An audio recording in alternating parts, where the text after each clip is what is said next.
Hello,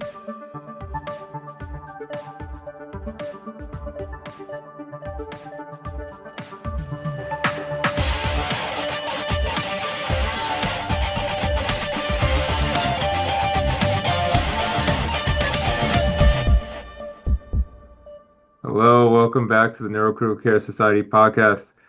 This is one of your hosts, John Rosenberg, here with Dr. Stefan Mayer from Westchester Medical Center, and we're joined by two very important guests, Dr. Katerina Busl, professor of neurology at University of Florida, and Dr. Carolina Maciel, associate professor of neurology at the University of Florida, to talk a little bit about block subarachnoid hemorrhage and their just journey through using opiate-sparing medications and treatments to treat pain in subarachnoid hemorrhage and in acute brain injury. Just want to say that before we begin, please note that the views and opinions expressed in this podcast are solely of the host and the guests and do not necessarily reflect the official opinions or positions of the Neurocritical Care Society. How are you guys doing? Good. Thanks for having us. Yeah, no, it's going to be an interesting conversation. So I'd like to start by going back to the origin of the whole concept of opioid-sparing treatments for pain in a neuro ICU. I mean, goodness knows we see a lot of pain. So where did it all start and how did it all begin? Very good question. It probably had various origins. Thinking back to my days as a fellow, which really was the time I first came in contact with the many subarachnoid patients, at the time, I think cognizant, just having graduated from neurology residency, of headaches as a really big problem and one of the cornerstones of what we hear about when we treat patients in neurology. But then I think at the time, subarachnoid hemorrhage patients were really very mechanically still treated with triple H therapy, and the problem of headache literally probably drowned among treating all the medical complications more than listening to what the patients needed at the time.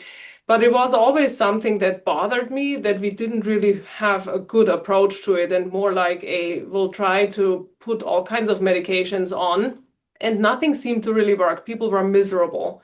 And that continued along the road. And then at the University of Florida, when Carolina and I first started working together, the misery of the patients having severe headaches did not stop. It became a little bit more of a recognized topic, with a few people other than us being interested in this. But I think it is fair to say that the inspiration for this really came from being at the bedside of those patients. Yeah, and really, I think that visual that we talk a lot about, that you can really point it out who is in the neuro ICU that is a subarach patient, right? It is the dark room. It is they are not eating, they're not drinking, and the low grades. I mean, and they are just miserable. They are either snoozing, or they are just very, very uncomfortable. And not understanding the trajectories of the headaches, right? Like, because there's such a disconnect from looking at this scan and looking at the patient who has the worst headache, who has the worst clinical, honestly, manifestation. Sometimes you look at the scan, getting sign out, it's like, ugh, and then you walk in and the patient is like, fine, or the patient is really miserable. And having trained in different places and then coming to practice in another institution, I was able to see different approaches to headaches because each institution had a different approach. But overall, really, nothing really worked. It was very dissatisfying, right? And the whole scientific community and the sexiness of research in subarachnoid hemorrhage being really geared towards important complications, DCI, clearance of CSF, leaving this ubiquitous problem really as an orphan entity. Like we're not really trying to address with robust clinical trials with something different, right? Something different than magnesium, something different than let's think outside the box. Yeah, and then additionally, I think really having joining into that topic of discrepancy here is by giving opioids, which arguably may have one of the more powerful and rapid onset if given IV effects as compared to many other analgesics, but creating this problem of constipation, of nausea, of not having an appetite, all things that we also increasingly recognize, that loss of protein particularly, but calorie intake in the recovery phase after subarachnoid hemorrhage is problematic, that patients that have perhaps an unsecured or not fully secured aneurysms shouldn't really strain in the bathroom yet, and they get medications that make them constipated. So it's a very patient-centered, very important, and really often disregarded aspect in the care of those very complex patients. Thank you so much. I agree with your statement. Often there's, in this problem, it's very, I guess, it's highlighted. Often there's what we think is important, and then there's what the patient thinks is important. I think the headache is, in subarachnoid hemorrhage, is a great, like for us, we say, oh, it's all right, your headache will go away. But for them, that is really the thing that they'll say every day. Why haven't you fixed this? We possibly maybe give the audience a little bit of the landscape of the literature about opiate-sparing agents, opioid-sparing treatments for headaches. Absolutely. So there had been some attempts now, probably more like about 10 years ago, to use gabapentinoids, for example, as headache suppressants, as very small randomized controlled trials for both gabapentin and pregabalin, with various iterations of schematics, mostly using acetaminophen as a base pain regimen and then topping it with the gabapentinoid, both with disappointing results, honestly, but then not powered to really have convincing numbers. And that didn't really take off. In the frame of the MASH trials, there was a sub-analysis that looked at magnesium for headaches and really didn't pan out amazing either.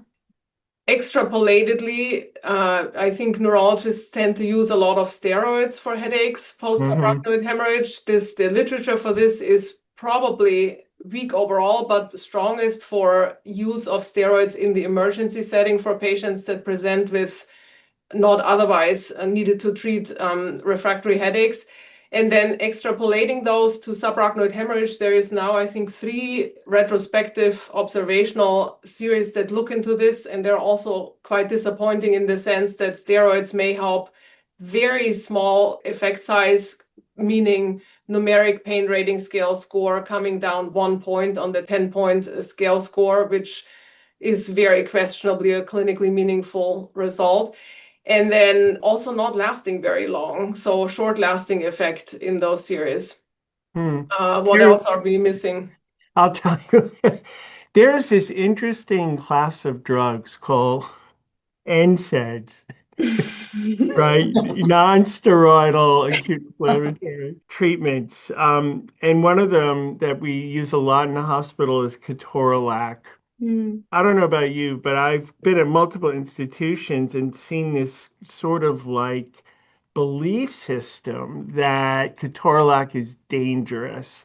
And my own anecdotal experience is that it works quite nicely as an anti-inflammatory agent, which is quite different than opiates, which are really just blocking nociceptive inputs at the spinal or CNS level.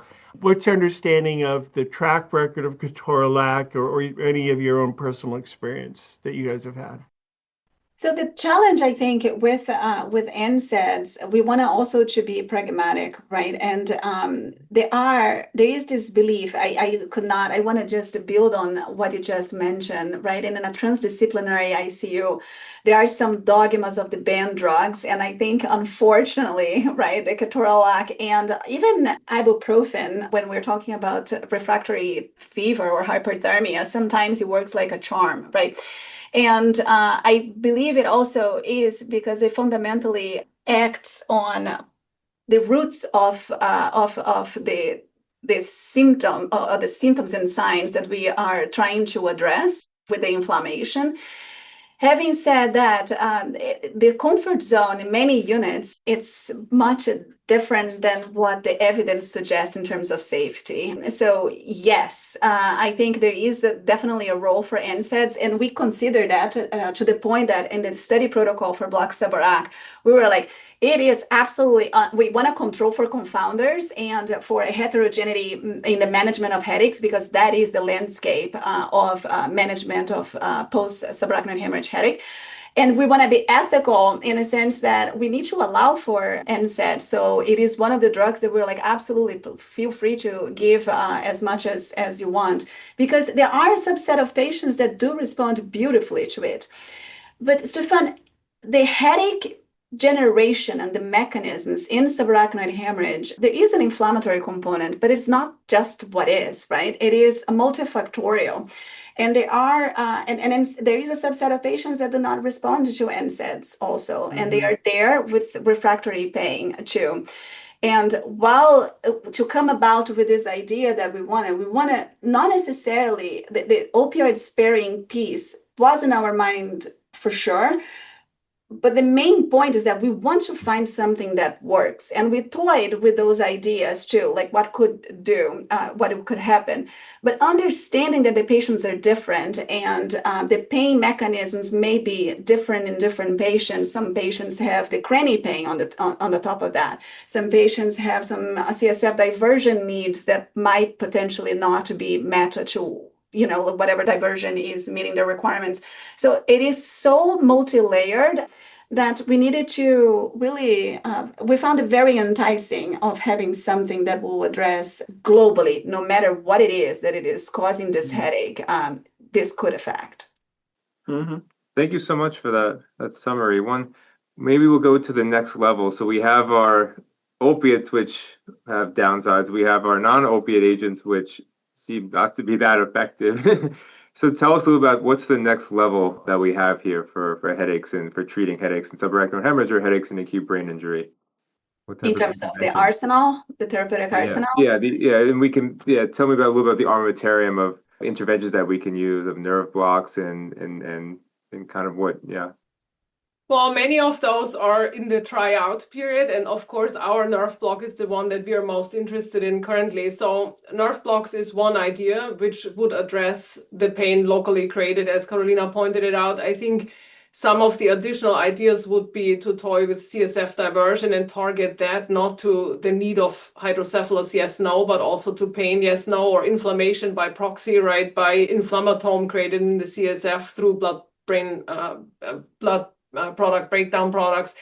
And then there are some anecdotal attempts to do headache control with acupuncture, for example, but none of those have really panned out.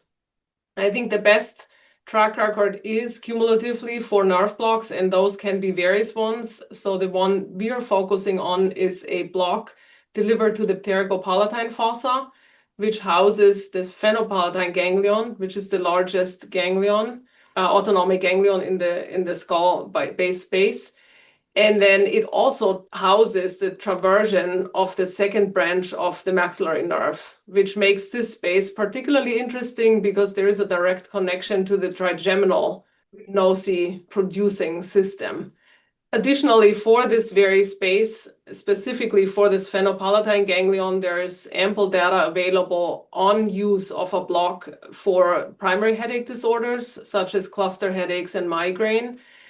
There is also use of this block for secondary headache problems, such as epidural puncture headaches, or importantly, postoperative headaches, specifically in children that undergo craniofacial procedures and surgeries, which can be profoundly painful and have shown really good success in both opioid sparing, but also patient-centric things such as being able to drink and eat shortly after those surgeries because of being pain-free.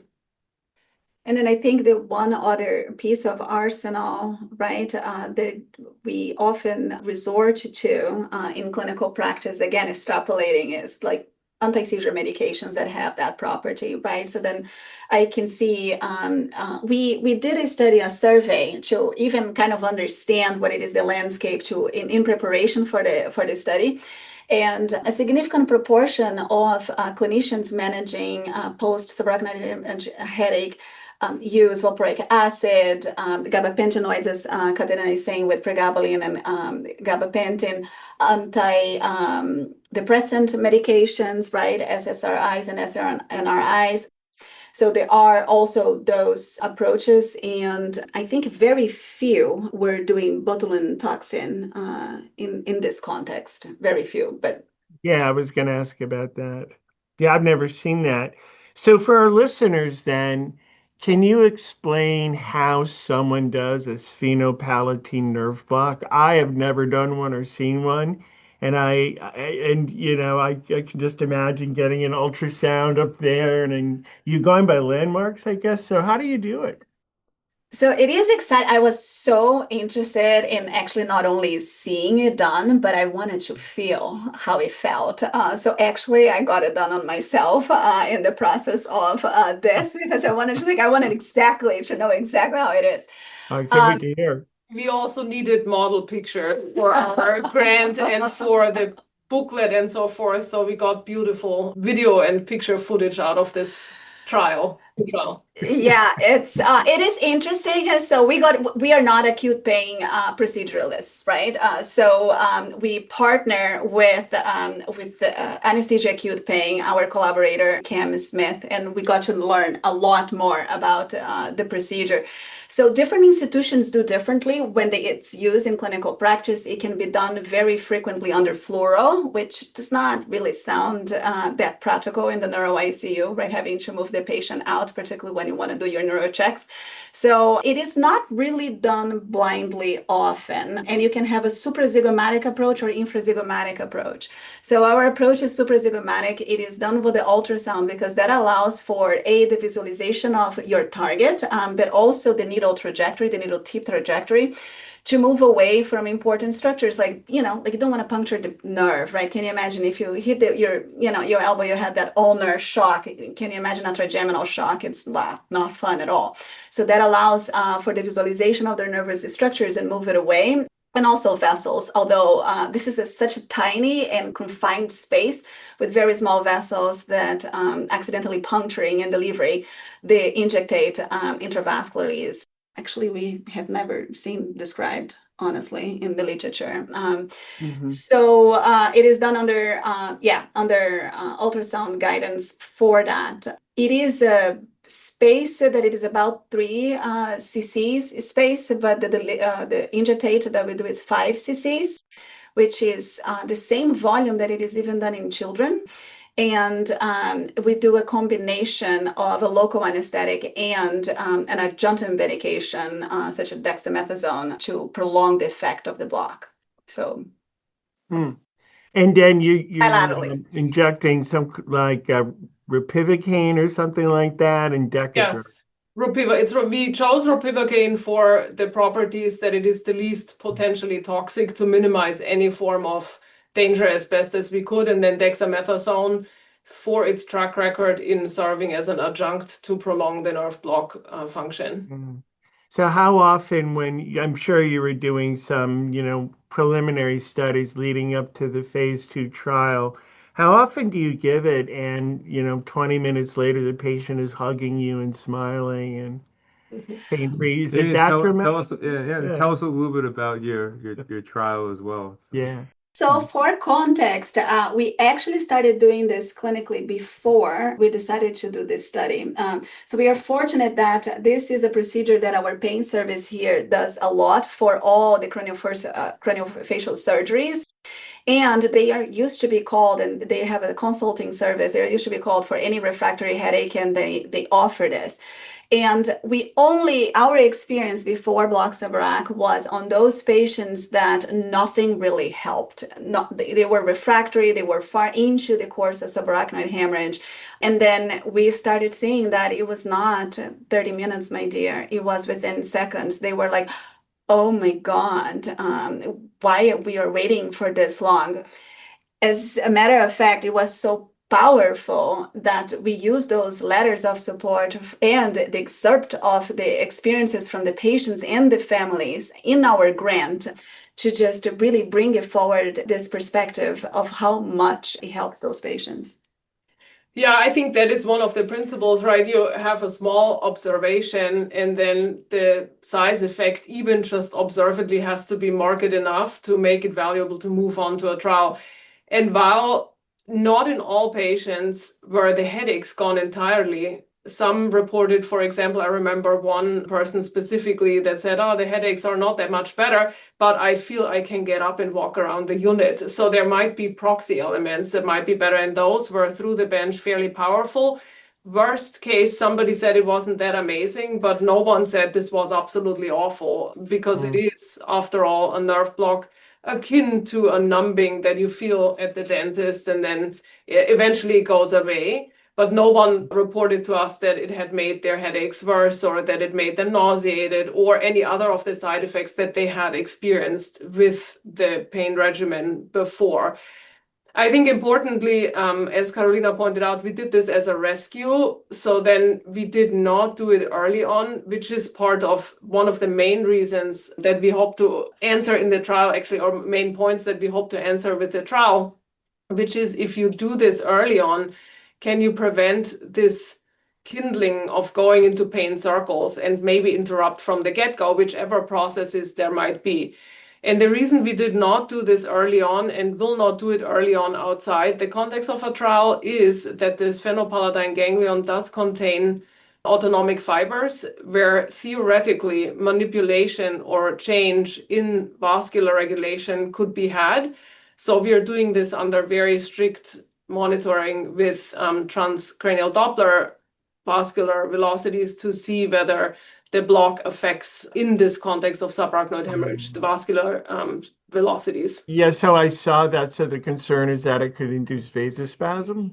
Well, I think both, right? We don't know. It could induce, Vasodilation? could also, in fact, when we brainstormed this, we were hoping that perhaps we could do this, and this was one of the original thoughts, we could do this to prevent or treat vasospasm. So you could see both type of responses, and we learned most of this in the setting of cluster headache, where both stimulating or blocking the ganglion can have similar results. So it's a very unexplored answer. Yeah, I think that the nerding, like we decided to really go full on and nerd out with this study protocol because we know that there is vascular modulation, period, right? But then what we wanted to understand that was an amazing opportunity for monitoring peri-procedurally to see what kind of vascular changes occur, in which type of patients they occur, and what it is predicted and not predicted. So as Katerina pointed out, in our preliminary experience, there were patients, they were in sonographic vasospasm, but they were miserable with headache. And then we did a procedure, and again, this is outside the context of this study, and the velocities went down. And they had sonographic vasospasm by velocities. So while there is a theoretical concern, right, that by blocking, you can cause vasospasm, in practice, it's not a direct relationship. And we wanted to understand more. And that was a rigorous opportunity to be able to do so. And additionally, I think one piece that we do not know yet is also to which degree can untreated profound headache actually interplay with vascular modulation, right? I mean, we know that vascular component is huge for migraine, but what we don't know for subarachnoid patient is which direction does it go? If you have severe pain, might you be more prone to stay in vasospasm, for example? So there's many layers to this question, and most are unanswered, and many of which we hope to answer. Fascinating.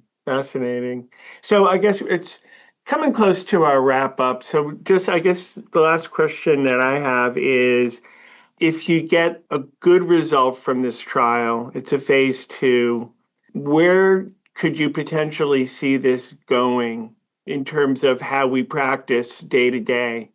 Do you think it's practical? Can you see neurointensivists actually taking on this procedure? I mean, we use ultrasound and needles on a regular basis, right? So I'm just kind of curious, what do you think of the prospects for more widespread adoption, assuming that you do get great results? So I think one of the things that comes to mind first is how the thought of the impact evolved from writing the grant and to where we are now. Headache in the neuro ICU is so prevalent, right? This is not something that it is just linked to subarachnoid hemorrhage, and we have all kinds of headaches there. So we can spin off to post-traumatic headache. We can spin off to post-crani for any crani reason headache, and so forth, right? Encephalitis and so forth. So that is one piece. And what wasn't clear, at least for me, but let me know if I'm speaking for you too, is that how could we actually translate the experience that we had from this center, that this procedure is a bread and butter in a clinical service elsewhere?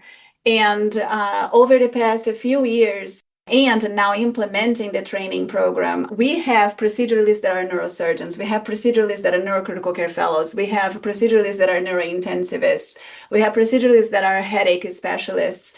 So what we have been seeing is that regardless of their background and experience with ultrasound procedures, regardless of their experience with actually like needle and blocks, with the training, they are able to really successfully place the block. And we also designed the study in a very rigorous way to be able to link if the patient had an effect or not.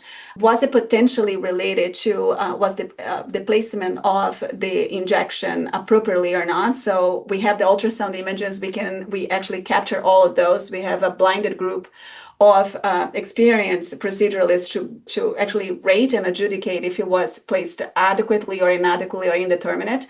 And what we are seeing is that we are not really seeing a lot of need for retraining, despite the fact that this procedure is being done retraining from inadequacy. We are retraining just for the sake of not wanting to, for the scientific rigor of things, to not let them expire. And what we are seeing is that the training is effective despite the fact that this is a sporadic procedure, right? They are not doing that on a daily basis. They are doing in the context of the study, and you don't have an enrollment every week. So we can see this being easy to treat, easy to implement, easy to train. Great. Well, I don't know about you, John, but I can definitely see going back to the unit now and starting where you guys did. If we have somebody who's really suffering from medically refractory headaches, maybe we start with our interventionist, Neaton Secretary, and see if we can get them in the unit and try it out. One of our residents did a fellowship. She's an anesthesiologist, did a fellowship in regional pain, so she could actually do it. Yeah, so teach us. Anyway, yeah, what a fascinating conversation. Thank you so much for giving us of your time today. Thanks to all our listeners for taking part in this NCS podcast Masterclass. Again, I'm Stefan Mayer. John Rosenberg. And we'd like to thank our guests today, Carolina Maciel and Katerina Busl. Thank you so much for having us. Thanks. Thank you.